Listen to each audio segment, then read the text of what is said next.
자, 오늘 우리 다시 천국 복음 7번째 시간, 하늘과 땅 사이에 무엇이 있나라는 제목으로 우리 하나님 말씀 함께 나누고자 합니다. 자, 성경 일독을 하지는 못한 분들도 성경이 어떻게 시작하는지는 잘 아실 겁니다. 태초에 하나님이 천지를 창조하시니라. 그런데 어쩌면 이 영어 성경이나 원어 성경을 읽지 않으신 분들은 이 창세기 1장 1절을 단순히 하늘과 땅, 이 스카이와 랜드로 읽을 수도 있겠다 싶어요. 여기서 천지는 영어 성경은 heavens and earth라고 번역합니다. 그러니까 우리말로 직역을 하면은 하늘들과 이 땅 이렇게 되겠죠. 그러니까 고대 유대인들의 우주관은 하늘이 여러 층으로 돼 있다고 여겼기 때문에 이 복수 heavens란 복수로 썼죠.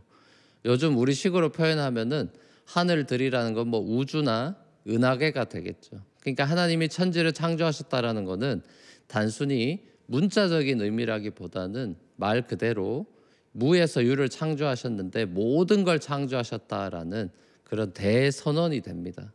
자, 그런데 여전히 제가 참 신기한 거는 우주가 왜 이렇게 넓을까 하는 거예요.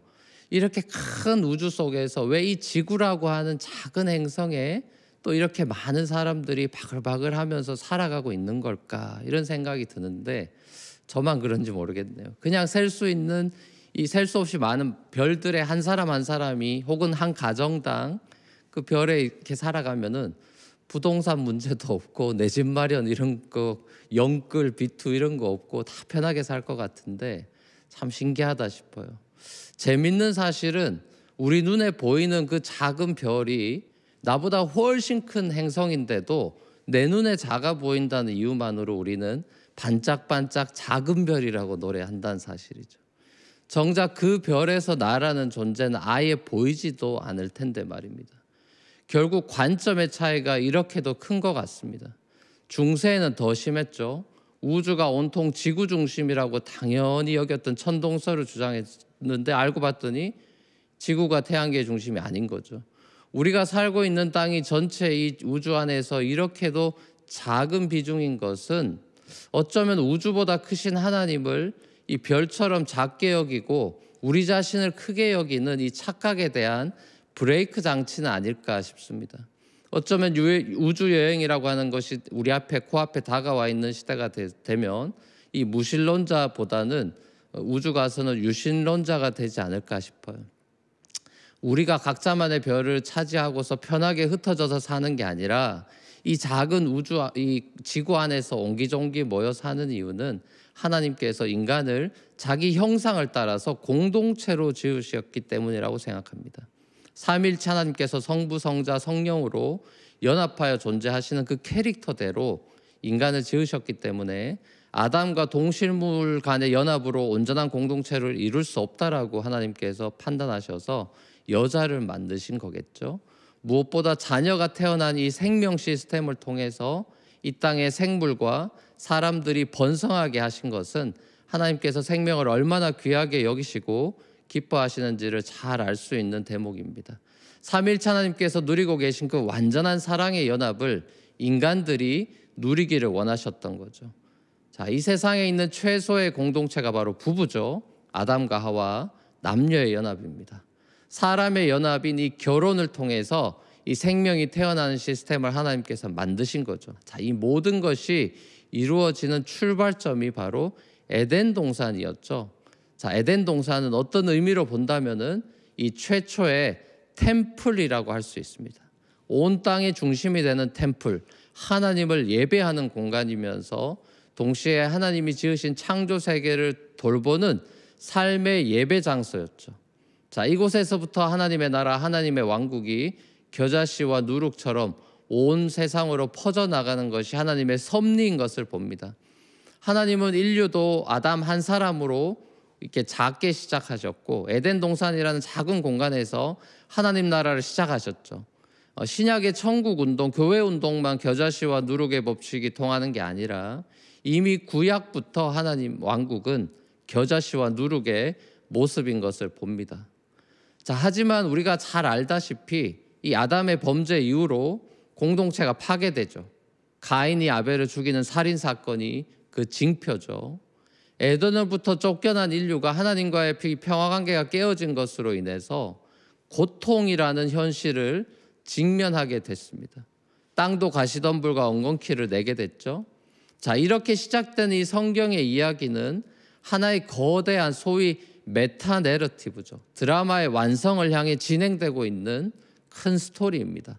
자, 결국 이 신구약 성경이 우리에게 조명해 주는 인류의 역사는 창조주 하나님께로 돌아가는 탕자된 인류의 기나긴 여정이라고도 볼 수 있겠죠. 말 그대로 컴백홈입니다. 자, 그래서 성경의 마지막 책인 요한계시록도 New Heavens and New Earth, 새 하늘들과 새 땅으로 완성되는데, 자, 이 이미지에 보면 에덴 동산을 꼭 닮아 있는 것입니다.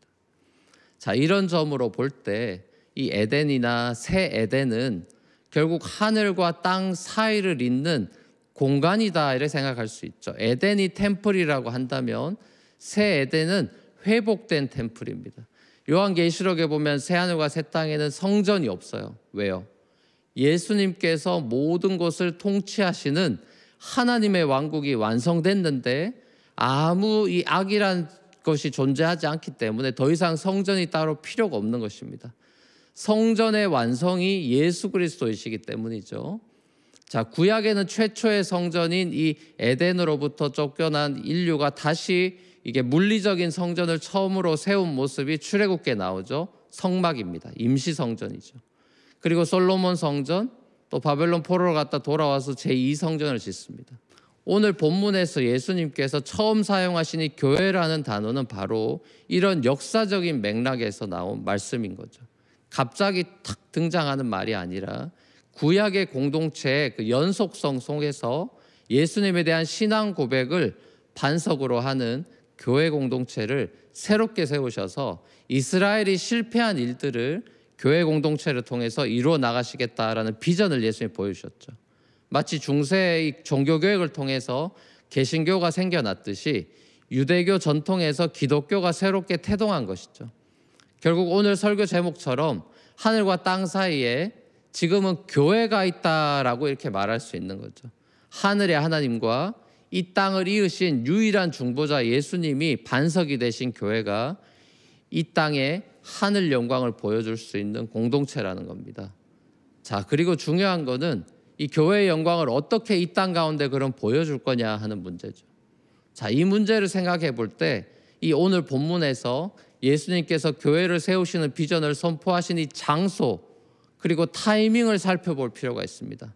자, 이 장소는 가이사랴 빌립보라는 장소고 타이밍은 본인이 십자가를 지실 것에 대해서 서서히 제자들한테 말씀하기 시작한 무렵입니다. 먼저 장소에 관해서 생각해 보면요. 가이사랴 빌립보 지역은 이 이름에서 알 수 있듯이 헤롯 대왕이 BC 20년에 로마 황제 시저 어거스투스로부터 이 선물로 하사받은 도시예요. 원래 이 도시 이름은 그리스 신인 펜을 따서 페니아스라는 건데 여기가 구약 시대에는 가나안 족속의 신 바알을 섬겼던 지방입니다.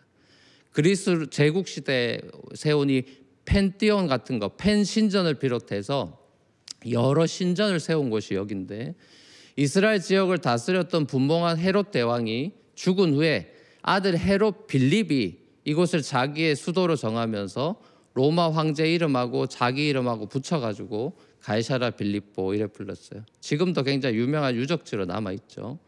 자, 사진들을 한번 보면 좋을 것 같습니다. 그 장소들을 한번 보시죠. 이게 가이사랴 빌립보의 모형입니다. 그 당시에 이렇게 돼 있을 거다 해서 이 고고학자들이 이제 다 조사하고 나서 이렇게 본 거. 여기 신전들, 제우스 신전도 있고 황제 신전도 있고 펜 신전도 있고 이렇게 펜 신의 동굴 같은 것도 거기 있고 가면 이제 성지순례 하러 가면 다 볼 수 있는 겁니다. 자, 다음 사진도 한번 보시죠. 자, 이렇게 더 가까이 본 거죠.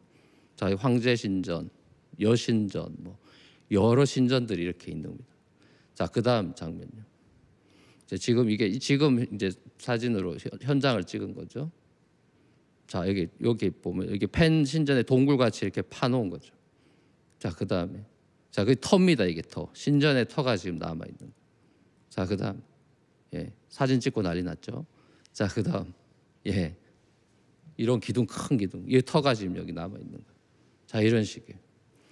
굉장히 으리으리한 이런 규모, 대개 산세가 좋은 그런 곳에서 이 신전들을 지어놨어요. 이런 고대 세속 도시에서 예수님께서 제자들에게 의도적으로 질문을 던진 겁니다. 사람들이 인자를 누구라고 하더냐? 이래 물은 거예요. 그리고 너희는 나를 누구라고 하느냐라고 물으셨죠. 자, 이에 대해서 우리가 잘 아는 유명한 베드로의 신앙 고백이 나오죠. 주는 그리스도시요 살아계신 하나님의 아들이십니다.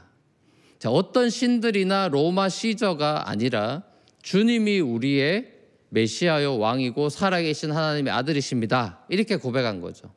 당시 가이사랴 빌립보에서는 펜이나 제우스가 신의 아들이었고 로마 황제가 신의 아들로 불렸는데 진짜 신의 아들은 바로 예수님입니다. 이런 고백을 한 거죠. 자, 그리고 이런 신앙 고백을 할 수 있는 베드로는 하나님의 복을 받은 사람이다. 예수님이 칭찬하셨죠. 자, 그리고 이 신앙 고백의 반석 위에다가 예수님께서 자신의 교회, 내 교회를 세우겠다 비전을 선포하셨습니다. 자, 이 예수님의 교회는 음부의 권세가 이기지 못하는 천국 열쇠의 권세를 가진 교회다. 이런 말씀을 하셨어요. 자, 이 놀라운 권세에 대한 말씀, 교회 개척에 대한 비전의 말씀을 선포하신 후에 곧바로 예수님께서는 근데 나는 죽을 거야. 내가 고난받고 죽임을 당할 거야. 하지만 3일 후에는 다시 살아날 거야 라는 십자가와 부활을 또 제자들한테 말했어요. 자, 그러자 말 그대로 이렇게 갑분사예요. 갑자기 분위기가 싸해졌습니다. 베드로가 예수로 오라고 해가지고 데리고 가서 멱살을 막 붙잡고 리뷰킹하면서 혼냅니다. 여기서 이러시면 안 된다고. 절대로 그런 일이 벌어지면 안 된다고. 자, 그러자 예수님께서 이 베드로를 또 혼내죠. 사탄아 물러가라. 네가 하나님의 일을 생각하지 않고 사람의 일을 생각하는구나 이렇게 말씀하셨어요. 그리고 누구든지 나를 따라오려면은 자기를 부인하고 자기 십자가를 지고 나를 따라야 되고 목숨을 구하고자 하면은 목숨 잃을 거고 목숨을 잃으면은 찾을 거야 라는 유명한 제자도의 이 역설에 대해서 말씀하셨습니다. 자, 보십시오 여러분. 여기에 중요한 천국 열쇠의 비밀이 담겨 있는 거예요. 교회의 권세, 교회의 영광, 인자의 영광은 다른 게 아니라 십자가의 영광이라는 거예요. 이것을 사도 요한은 요한복음서에서 잘 그려주죠.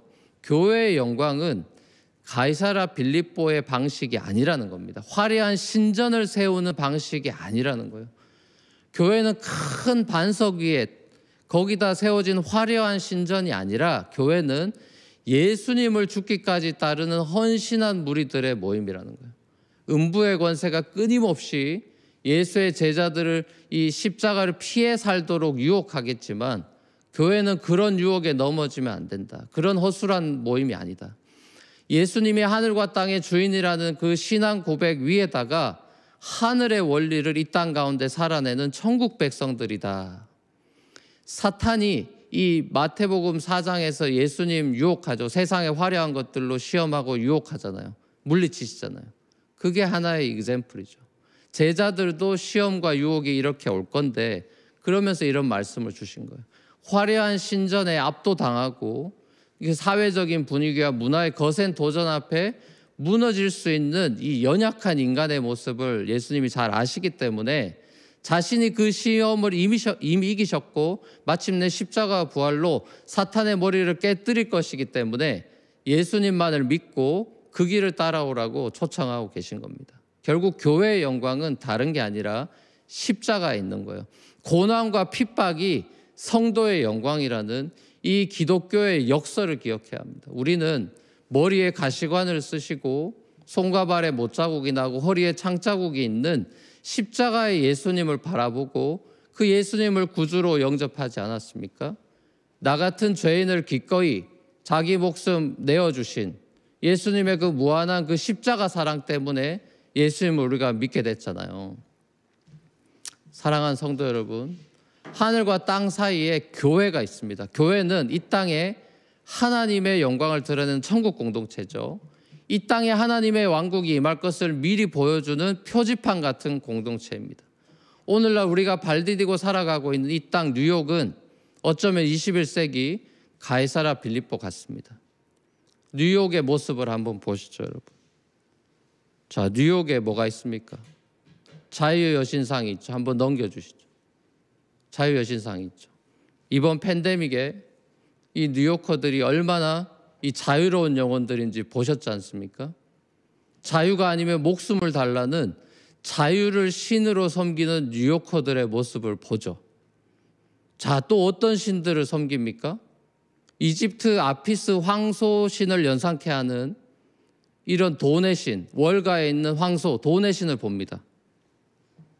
자, 또 어떤 신을 봅니까? 광란의 밤이면 광란의 파티가 벌어지는 고대 소돔과 고모라를 연상시키는 쾌락, 화려한 불빛들이 뉴욕을 감싸고 있죠. 다음 장면 보여주시죠. 이런 화려한 불빛의 도시입니다. 사방에 이렇게 신들로 둘러싸인 이 세속 도시에 예수님께서는 우리 뉴프론티어 교회를 세우셨습니다. 그리고 여러분에게 오늘 질문하고 계신 겁니다. 너는 나를 누구라고 하느냐? 넌 이런 것들을 뒤로하고 나를 따를 수 있겠어? 너 자신을 부인하고 너의 십자가를 지고 나를 따를 수 있겠니? 자유가 빼앗겨도 너는 나를 따를 수 있겠어? 돈이 없어도 너는 나를 따를 수 있겠니? 고난이 오고 몸이 아프고 코로나에 걸려도 너는 나를 그리스도요 살아계신 하나님의 아들이라고 고백할 수 있겠어? 우리에게 묻고 계십니다.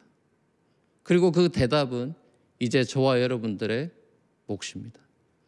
함께 우리의 반응으로 주님 앞에 고백하며 찬양하며 또 기도하며 나아갔으면 좋겠습니다.